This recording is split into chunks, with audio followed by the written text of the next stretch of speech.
আবু হুরায়রা রাদিয়াল্লাহু তাআলা আনহু বলেন, রাসূল সাল্লাল্লাহু আলাইহি ওয়াসাল্লাম বলেছেন, মা মিন ইয়াউমিন আকসারা আন ইউতিকাল্লাহু ফিহা আবদান মিনান নারে মিন ইয়াউমি আরাফা। পৃথিবীতে এমন কোনো দিন নাই যে দিন আল্লাহ তাআলা অধিক সংখ্যক মানুষকে জাহান্নাম থেকে মুক্তি দেন।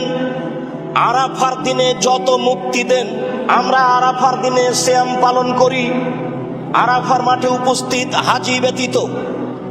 রাসূল সাল্লাল্লাহু আলাইহি সাল্লাম বলেছেন, আরাফার দিন সিয়াম পালন করলে আগে 1 বছর, পরে 1 বছর, 2 বছরের পাপ ক্ষমা হবে।